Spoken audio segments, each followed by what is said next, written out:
The Book of Ruth. It's a brilliant work of theological art, and it invites us to reflect on the question of how God is involved in the day-to-day joys and hardships of our lives.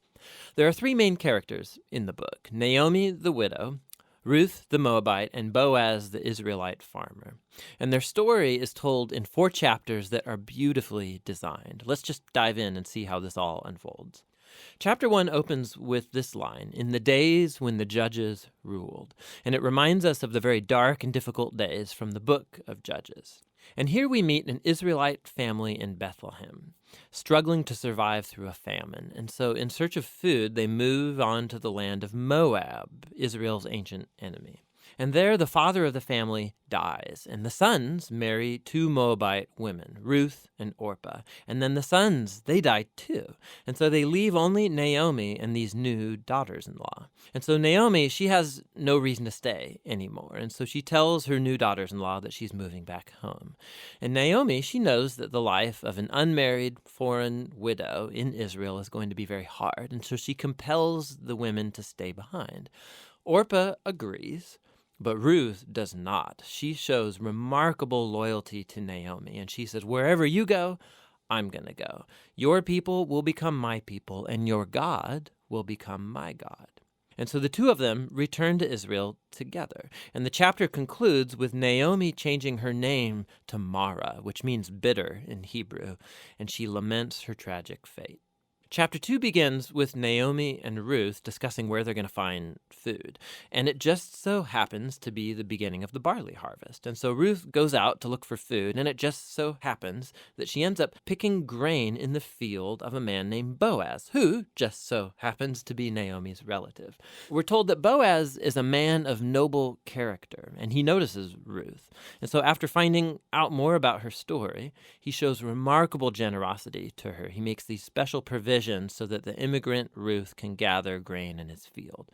And in doing so, Boaz is actually obeying an explicit command of the Torah to show generosity to the immigrant and the poor. Boaz is so impressed by Ruth's loyalty to Naomi. He prays for her that God will reward her for her boldness. So Ruth comes home that day, and Naomi finds out that she met Boaz, and she is thrilled. She says Boaz is their family redeemer. Now, this family redeemer thing, this was a cultural practice in Israel where if a man in the family died and he left behind a wife or children or land, it was the family redeemer's responsibility to marry that widow, to take up the land and protect that family.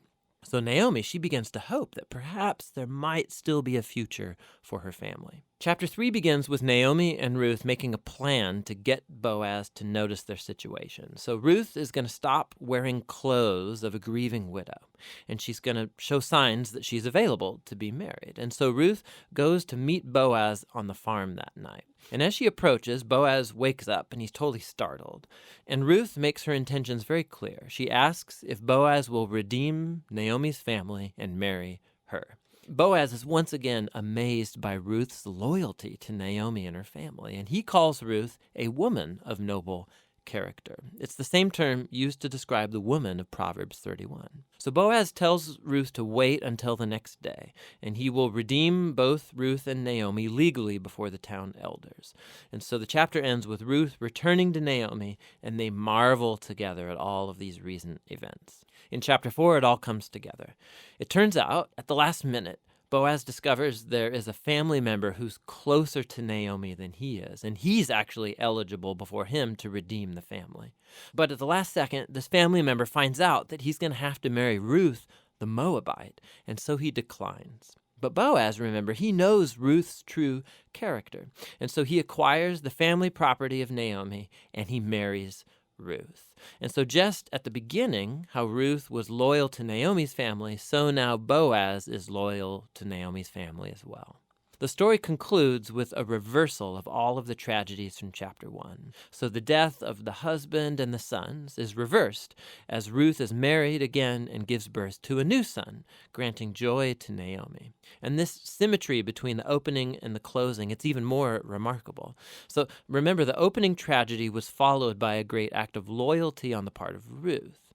And that is now matched by Boaz's act of loyalty that leads to the family's final restoration. And this symmetry, it highlights the design of the internal chapters as well. So each of the chapters begins with Naomi and Ruth making a plan for their future, and that's followed by a providential meeting between Ruth and Boaz, and each chapter concludes with Naomi and Ruth rejoicing at what's taken place. This story is beautifully designed, and that design actually connects with a really interesting feature of the story, and that's how little God is mentioned.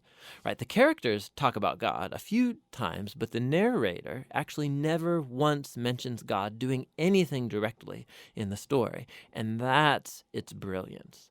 Because God's providence is at work behind every scene of this story, weaving together the circumstances and choices of all these characters. So Naomi, her tragedy leads her to think that God is punishing her, but actually the whole story is about God's mission to restore her and her family.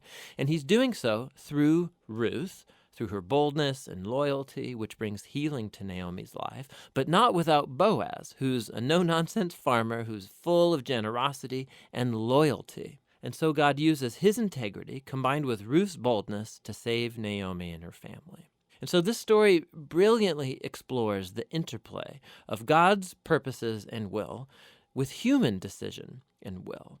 God weaves together the faithful obedience of his people to bring about his redemptive purposes in the world. And that leads to the real end of the story. The book of Ruth concludes with a genealogy, showing how Boaz and Ruth's son, Oved, was the grandfather of King David, from whom came the lineage of the Messiah. And so all of a sudden, these seemingly mundane, ordinary events in this story are woven into God's grand story of redemption for the whole world. And so the book of Ruth invites us to consider how God might be at work in the very ordinary, mundane details of our lives as well. And that's what the book of Ruth is all about.